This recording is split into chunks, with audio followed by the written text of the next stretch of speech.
Olá, tudo bem? Seja bem-vindo, seja bem-vinda ao nosso canal do Núcleo Espírita Fraternidade e Amor para mais uma reflexão sobre o Espiritismo.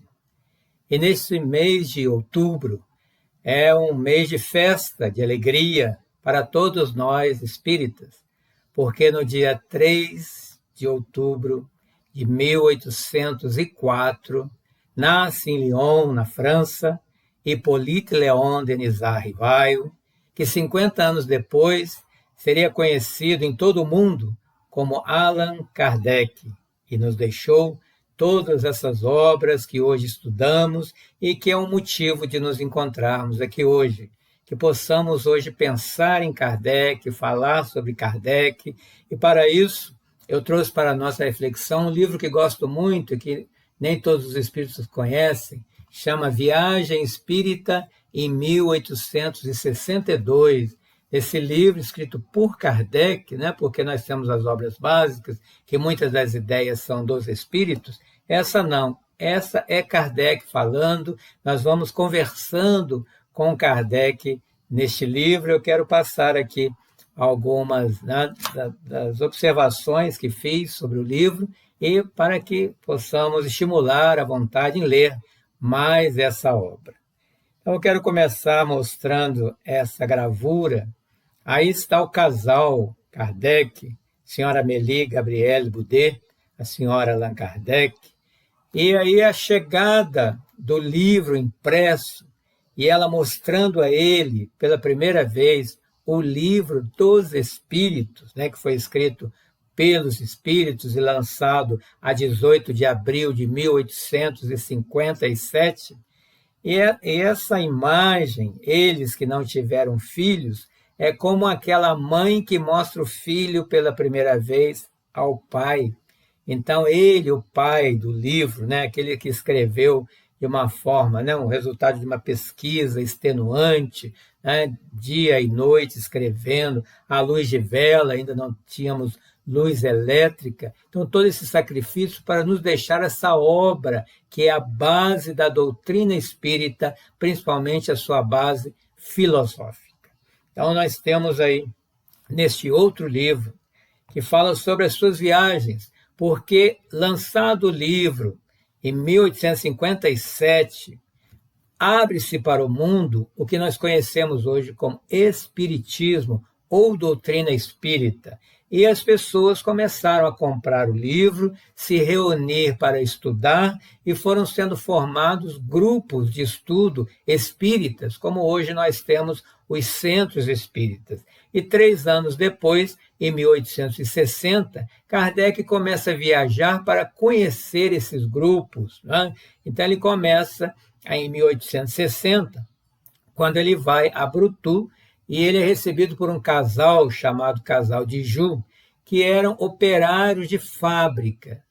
Kardec já tinha começado um grupo em Paris, nessa Sociedade de Estudos Espíritas parisiense, mas ali eram magistrados, eram acadêmicos, pessoas acostumadas com o estudo acadêmico. E ele encontra nessa cidade operários de fábrica preocupados em querer também conhecer o Espiritismo. Então, esse senhor de Joux era o chefe de oficinas dessa fábrica, e a sua esposa, a senhora de Joux, segundo ele mesmo conta aqui no livro, seria considerada a primeira mulher atuante no movimento espírita, porque ela divulgava também o espiritismo, fazia toda a parte social desse grupo.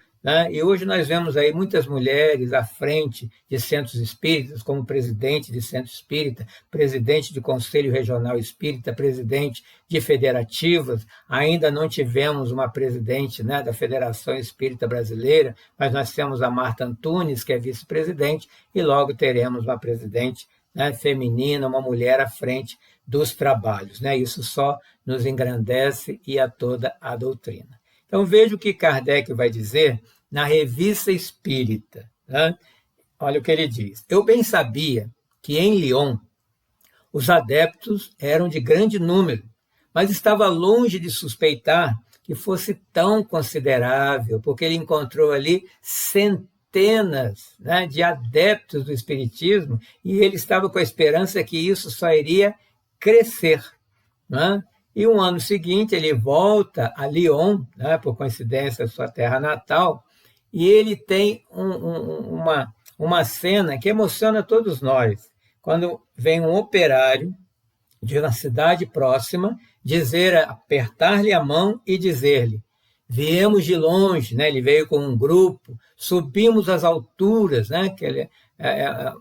Lyon ficava no lugar mais alto, com um calor extenuante. Trouxemos conosco as nossas ferramentas de trabalho, juntamente com o pão e o queijo. Por que isso?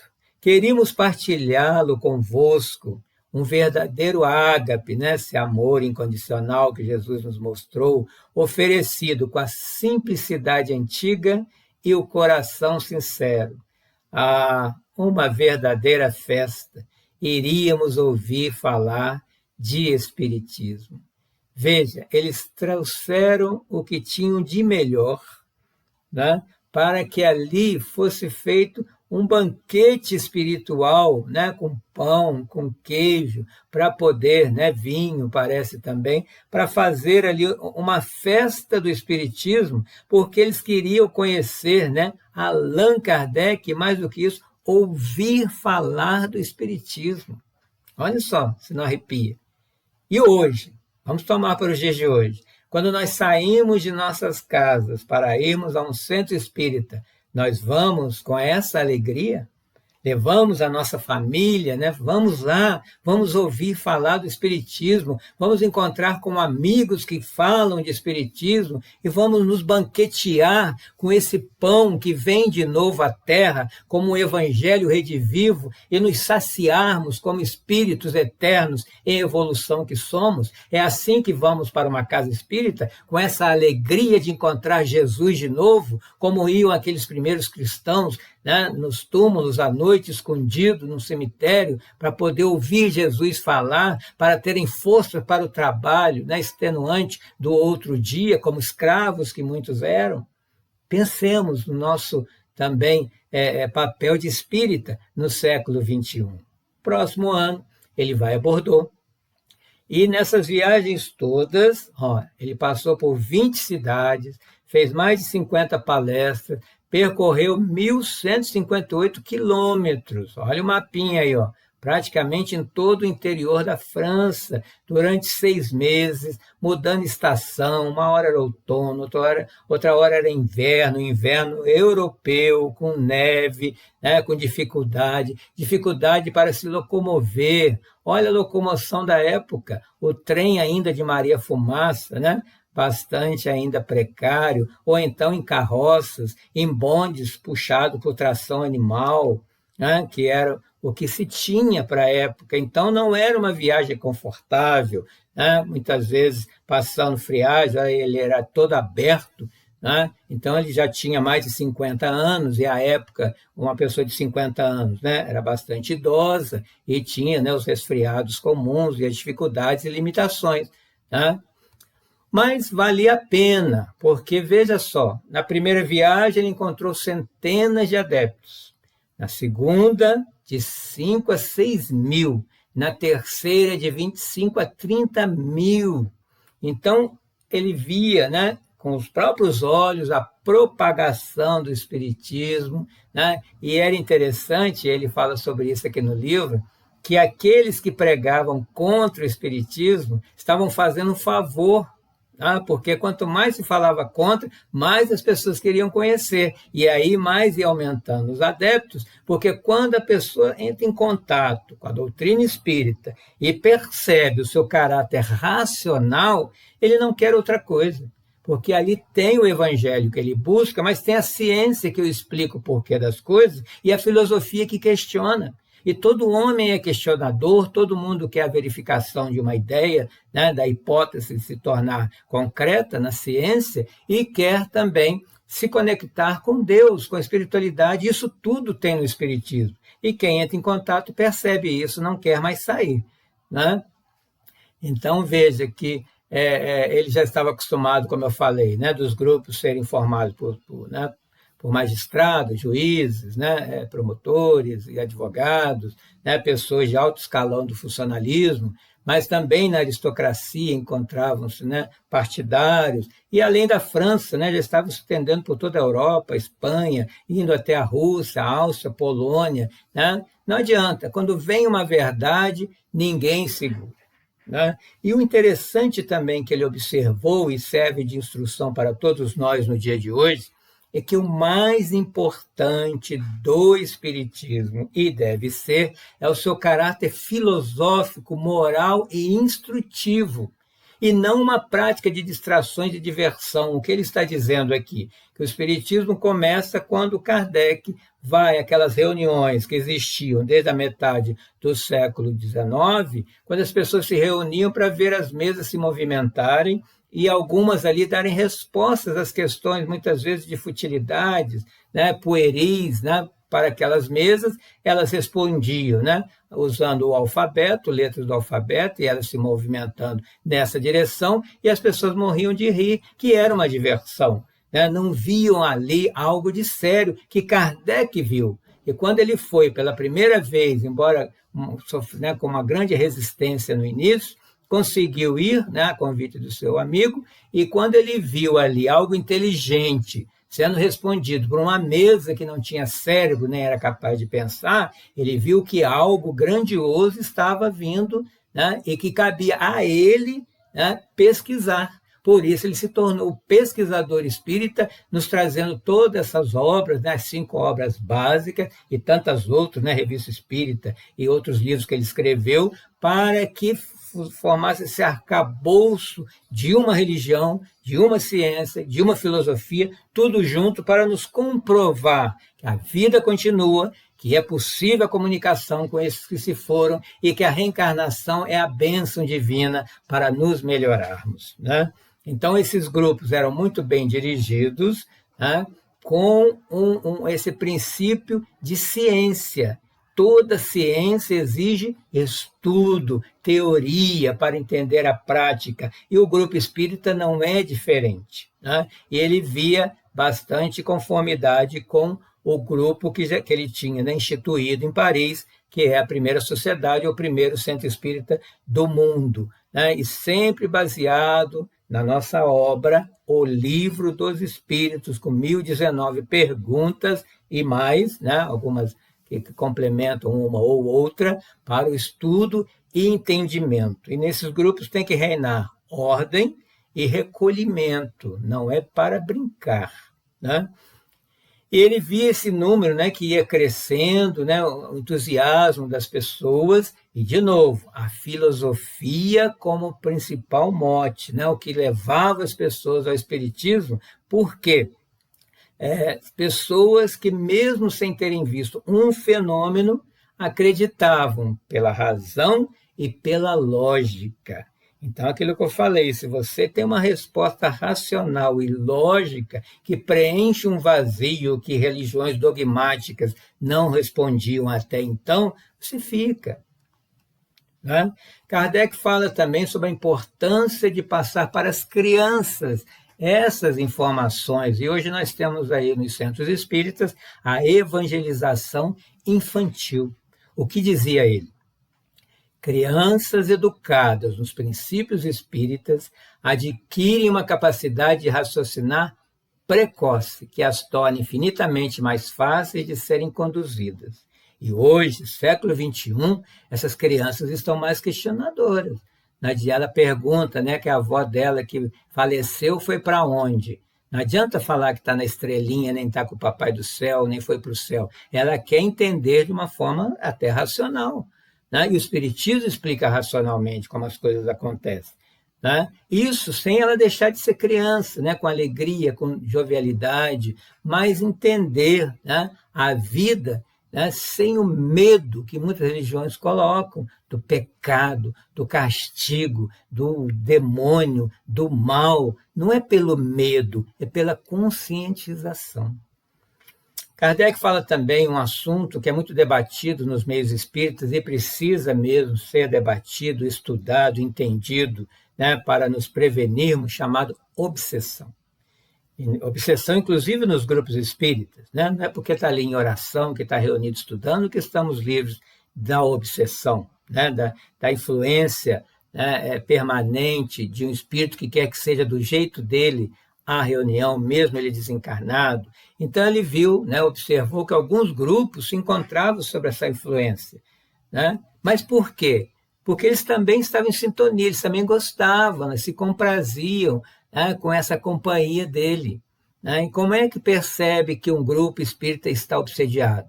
Quando qualquer psicografia, qualquer comunicação é tomada como verdade, aceita e ainda é divulgada, né, como uma coisa linda, maravilhosa, você vai ler ali, é uma coisa supérflua, uma coisa pueril, que qualquer um escreveria. Tomemos cuidado com essas comunicações. Nem todo espírito sabe tudo. E às vezes o espírita não sabe, não estuda e compra aí, como se diz, gato por lebre.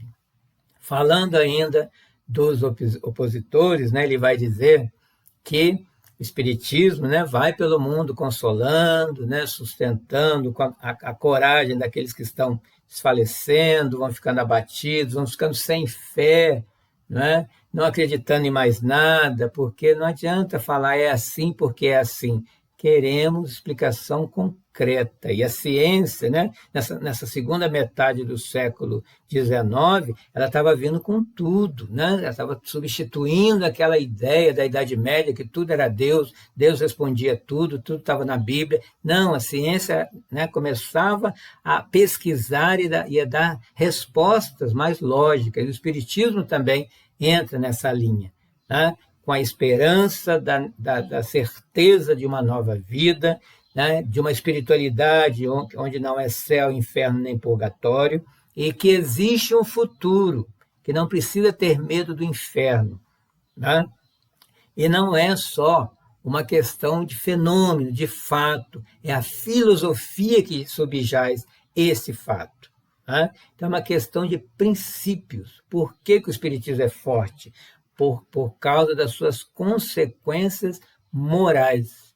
Né? Então, ele explica racionalmente, mas não deixa de atender o coração aflito, aquele que precisa e quer ser bem-aventurado, porque é aflito, porque chora. E aí nós temos uma explicação belíssima no Evangelho segundo o Espiritismo, quando Kardec pega, né, o sermão da bem-aventurança e vai esmiuçando ali, versículo por versículo, e os Espíritos vão acrescentando também, dando instruções. Vale a pena ler, estudar e praticar principalmente. Então, dizia Kardec que a nossa viagem tinha uma dupla finalidade. Oferecer orientações, né? Ele ia reforçar aqueles que ainda tinham dúvidas a partir da leitura e do estudo das obras básicas, né? Se fosse necessário, mas também se instruir, porque professor verdadeiro, e ele era um professor, é aquele que ensina, mas ao mesmo tempo aprende. O que ele queria aprender? Como é que o Espiritismo está sendo entendido nos diferentes grupos? De repente, ali alguém teria uma visão que auxiliaria o próprio trabalho de pesquisa dele, que estava continuando. Né? Ainda estamos aí em 1862, 1863, e até 1868 ele escreveu, 1868 ele escreveu a Gênese. Não é? Então, qual seria o estado real da doutrina e como ela estava sendo compreendida? Né? Olha a humildade de quem aprende, porque o orgulhoso não aprende nada. Eu escrevi os livros, eu sei tudo do Espiritismo, então você está errado, eu que estou com a razão, dono da verdade. Não, ele foi ouvir os grupos, principalmente aqueles de operários, né, que não tinham muita instrução, como é que eles estavam aprendendo e apreendendo o Espiritismo. Diz ele aqui, ó, na sua humildade de homem íntegro, de homem de bem que foi, estávamos desejosos de apertar a mão de nossos irmãos espíritas. Então, pela primeira vez, ele estava conhecendo um grupo que se reunia, né, em nome do Espiritismo, e ele chamava de irmão de ideal. Deixe-me ir lá apertar a mão desse irmão que comunga comigo desse ideal e trocarmos emoções, fluidos, né? Uma energia boa. Tá? Então ele ia lá levar a simpatia, os cumprimentos, não só em seu nome, mas em nome da Sociedade de Paris, de todo um grupo que estava lá. Né? Então, ele dava nesse testemunho de gratidão, admiração, né, a esses pioneiros naquelas cidades da obra espírita. Desculpa. Que por sua iniciativa, seu zelo desinteressado, seu devotamento, estava constituindo ali os primeiros sustentáculos, né? E colocando o interesse espírita à frente dos seus próprios interesses. Olha lá aquele que foi com toda a sua família, com todo o seu grupo, subindo, né? Aquela montanha alta, no calor, para ouvir sobre o Espiritismo. Isso é muito emocionante, esse sacrifício, né? E a rapidez com que as ideias estavam se propagando, né?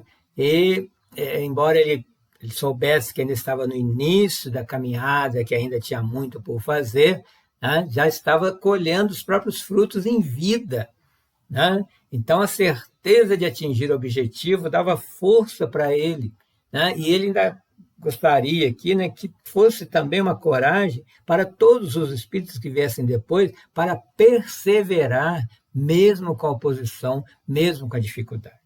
Agora eu quero comentar aqui alguns trechos dos discursos, né, que estão todos aqui, os que ele fez nos diversos grupos, em que ele dizia o seguinte: o homem que pratica o bem deve preparar-se para se ferir na ingratidão. Olha só como é que ele inicia esse discurso. Né? Nós falávamos aqui que o espírita não deve esmorecer, não deve perder a coragem para perseverar, porque não é fácil. Até hoje, a adversidade é grande, as pessoas ainda falam muito mal, as pessoas viram a cara, as pessoas ficam indiferentes. Né? Então, é para persistir. Né? Então, quem quer realmente praticar o bem vai se ferir, vai sofrer ingratidão, né? Desilusão, desencanto, decepção com os próprios, né? De um grupo espírita. Então, ele está dizendo isso, né? Há mais de 100 anos atrás. Né? Então, lá ainda fala que há um ciúme, né? E isso é do humano. Então, não se sentindo dotado de força para se elevarem, querem puxar, né? Então, já que ele não consegue subir junto com os que estão subindo, transcendendo a matéria, eles querem puxar para a matéria. Né? Então, querem anular, querem falar mal, né? Querem caluniar, querem ofuscar a luz daqueles que estão com Jesus. É só lembrar de Jesus, como que ele saiu da terra. Né? Então, algum espinho nós vamos enfrentar, enquanto Jesus enfrentou uma coroa inteira. Né? Então, ele continua dizendo: ouve-se constantemente dizer que a ingratidão com que somos pagos endurece o nosso coração e nos torna egoístas. Olha a lição que ele vai dar. Falar assim é provar que se tem um coração fácil de ser endurecido, porque não deveria ser o temor do homem verdadeiramente bom.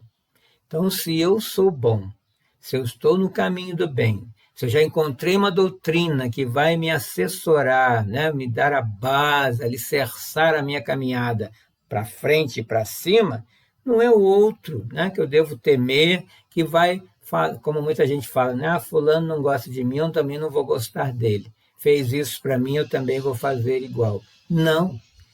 Quem é bom persevera no bem, independente do que esteja acontecendo em volta.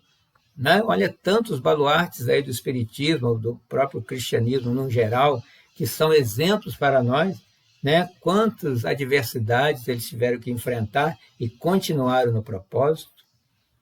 Continua aqui falando agora para os médios, né? Que, principalmente aqueles ostensivos que trabalham já com essa comunicação direta com os espíritos e que sofrem um processo, né, bastante difícil chamado fascinação. Dizendo que por que ele sofre fascinação? Por causa do orgulho. Né? Então, quem é orgulhoso e é médio, psicografa, né, fica tão orgulhoso daquela psicografia que ele acredita cegamente nela. E ainda diz, ela é tão bonita que só pode ter vindo de um espírito superior. E se alguém critica, ele fica irritado, ou como a gente costuma falar, melindra, sai até do centro. né? Fica de mal com os colegas, não aceita nenhuma crítica, como se a psicografia fosse dele, a psicografia é do espírito, né? Então ele diz, nisto reside a prova da má influência que os domina. E essa é a tarefa dos espíritos obsessores, né? Manter o médium sob a sua dependência e induzindo a afastar, né, ou ter aversão daqueles que querem lhes abrir os olhos. Até hoje, século XXI, isso é constante nos trabalhos mediúnicos. E ele ainda nos deixa, né, as características aqui de um bom médium, também um bom espírita, já que todos somos médiums, né? Nem todos aumentam essa sensibilidade no trabalho mediúnico, mas no dia a dia, quem nunca recebeu uma inspiração no seu trabalho, né? Não sonhou algo que acabou acontecendo, isso é intercâmbio, né, com o mundo espiritual, isso é mediunidade, né? Então precisamos ter, em especial o médium, segundo Kardec, modéstia, simplicidade, né, e devotamento, persistência, disciplina, perseverança, não desistir nunca. Oferecer o seu concurso, o seu corpo, o seu talento, a sua faculdade para ser útil. Para que a pessoa vem médium? Para que seja mais um instrumento, uma ferramenta para auxiliar o próximo, encarnado e desencarnado, e não para satisfazer a sua vaidade. Né? Tem médico que fica falando para todo mundo, eu estou vendo um espírito ali, eu estou vendo um espírito com você, eu tenho... Isso é vaidade. Não se fala o que se está vendo, nem a psicografia não é para ficar aí divulgando, né? Fica no silêncio, faz o seu trabalho, só Deus vê. Né? Deve aceitar a crítica, né? E mesmo solicitar, eu escrevi esse aqui, será que é meu? Né? Será que é que tipo de espírito? Vamos fazer uma avaliação em grupo, né? E aceitar crítica, né? Lembrando sempre, né, o Espiritismo, ele tem na sua fala, o Espiritismo abre horizontes tão vastos, que a vida corporal, que é curta e efêmera, daqui a pouco já tem que devolver esse corpo para a Terra que ele emprestou, essa visão, né, do corpo materialista se apaga, né, e junto a ela as vaidades, as pequenas rusgas, né, as pequenas intrigas, as adversidades mesmo familiares, porque comprovamos o infinito, somos um espírito imortal e temos o infinito para caminhar. Então, por que ficar preso nessas pequenas coisas? Título, o doutor, o da família tal, ou milionário, bilionário. Bilionário de quê? Se daqui a pouco vai ter que deixar tudo para trás? Né? Diz Kardec, vamos ouvir Kardec, para mim, um homem é um homem, né? Isso basta. Eu meço o seu valor pelos seus atos, pelos seus sentimentos, não pela sua posição social. Aperto mais cordialmente a mão de um homem humilde, cujo coração estou a ouvir, do que o de um potentado, né? De um famoso, cujo peito emudeceu. Não tem sentimento, é tudo dos lábios, né? Então, olha como é que Kardec olhava o homem já transcendente, o homem além da matéria, além do nome, além do título, da posição social, o homem que exala sentimento, né? Que é verdadeiro, que é honesto consigo mesmo. O Espiritismo, continua Kardec, provando de maneira patente a existência do mundo invisível, porque o Espiritismo, como ciência, comprova. Nós temos várias pesquisas aí de materialização de espírito para quem não é vidente, porque o médium ele vê o espírito. Para quem não tem essa faculdade de evidência, é possível materializar, e muitas pesquisas foram feitas, fotografadas inclusive, o espírito se materializa, caminha pela sala, segura na nossa mão, tem temperatura, né? Pode ser tocado e, de repente, na hora que acaba, né, aquela reunião, ele se desfaz. né? Isso aí na presença de muitos e muitos, em alguns lugares até ainda acontece, no Rio de Janeiro, lá no Frei Luiz, para um trabalho de cura, né? Para um trabalho sério, médicos da espiritualidade se materializando para auxiliar o que a medicina não consegue ainda, né? Curar, né? Tratar. Isso é real, né? Então, isso vai levar uma ordem de ideias diversa da Idade Média.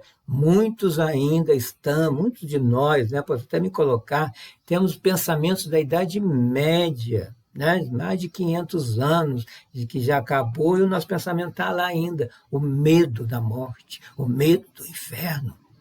Não é mais assim. A ciência está aí. Então, o Espiritismo dilata o horizonte moral ilimitado, somente a Terra, a nossa visão né, da viseira, só vejo o material, o Espiritismo tirou a viseira.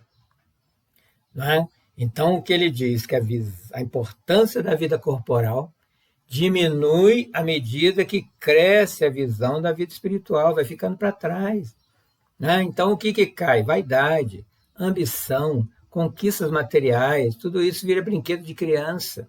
Né? Eu quero é ser adulto, eu quero ser um espírito maior que está aqui à minha frente, né? Que não vai acabar mais. Recado para nós espíritas: a abnegação, o devotamento desinteressado, quer dizer, o que é o devotamento? É me doar a causa, ao trabalho, sem querer nada em troca, nem mesmo um agradecimento. Muitas vezes a gente quer um muito obrigado, a gente quer um olhar, né, de admiração. Não. Só doar. Né? A indulgência, que é o perdão, né, absoluto do mal que o próximo tenha me feito, né? Da palavra que ele tenha dito, que possa ter me ferido. Né? Ou seja, a caridade. Caridade é o amor em ação. Por isso que o lema do Espiritismo é: fora da caridade não há salvação.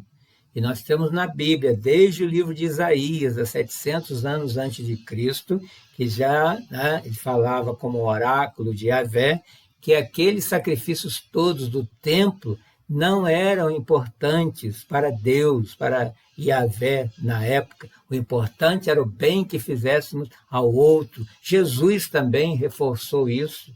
Né? Quer amar mesmo Jesus?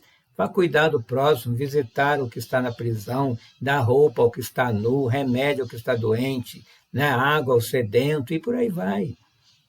Né? Essa deve ser a regra de conduta do espírito.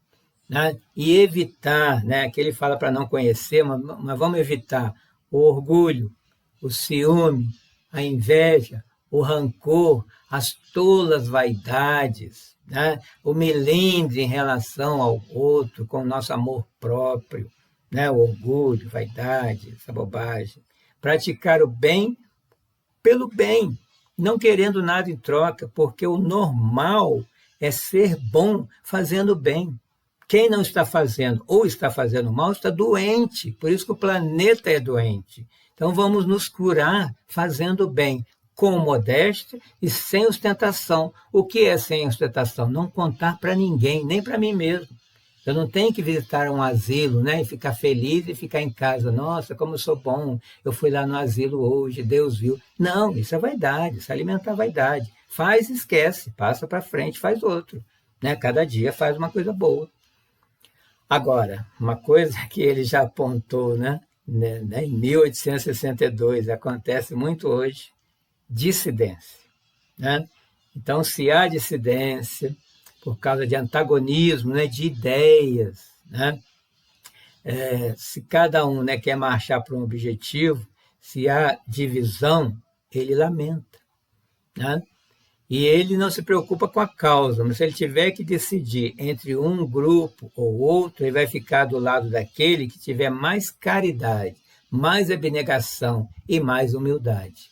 Né? Porque aquele que falta com a caridade é quem está errado. Então, o método que ele usou, né? A medida que ele usa para ficar de um lado ou do outro numa dissensão, é qual aquele que está com a caridade. Falando sobre as comunicações mediúnicas, a sua publicação pode ser útil. Nós vemos aí o Chico Xavier com mais de 400 livros de comunicações mediúnicas que tem ajudado e vai ajudar por muito tempo muitos de nós. né? Mas houve um discernimento, houve uma seleção, houve uma orientação dos seus mentores, né? Mas ela também pode ser perniciosa, né? Então, e no dia a dia, nos centros onde acontecem essas comunicações, né, no trabalho privativo, às vezes aquela comunicação é só para quem recebeu, né? Para o outro não vai fazer sentido nenhum, então não tem que sair divulgando, mostrando, colocando nas redes sociais, né? E algumas são até nocivas. Nós tivemos aí na pandemia umas comunicações ridículas até, né? E as pessoas estavam reproduzindo sem pensar, sem senso, sem estudo. Cuidado, né? Então, tomar cuidado com a forma, o conteúdo, o nome, né? Não é porque está lá Bezerra de Menezes que aquilo que está escrito lá é de um Bezerra de Menezes, que é considerado espírito superior entre nós espíritas, né? Então, cuidado para não passar ridículo, e aquele que já não concorda com o espiritismo, a gente acaba dando, né, mais argumento para ele, que a gente acredita em qualquer coisa, e tem muita coisa que é muito infantil. A orientação que ele deu para a formação de um centro espírita. Primeiro, deve ser constituído por pessoas sérias, que saibam o que estão fazendo, né? Pode ser um grupo restrito, 5 ou 6 pessoas, já pode abrir um grupo espírita, né? Começando com o estudo, mas que sejam pessoas esclarecidas ou que queiram se esclarecer no espiritismo, sinceras no seu propósito, imbuído de verdade, né? Que são ali as verdades da doutrina, e que ali tem o mesmo objetivo, estejam unidos pela mesma intenção. Ele ainda diz, valem, né, 100 vezes mais esse grupo pequeno do que uma multidão de curiosos indiferentes que vão ali por um desencargo de consciência, como se vai em qualquer outra religião. Também enfatizou a importância de um grupo de estudo, e todas as casas espíritas devem, e muitas já têm, grupos de estudo. Então, ele estava aplaudindo, né, essa iniciativa, né, de formar grupo para estudar os livros chamados obras básicas, né?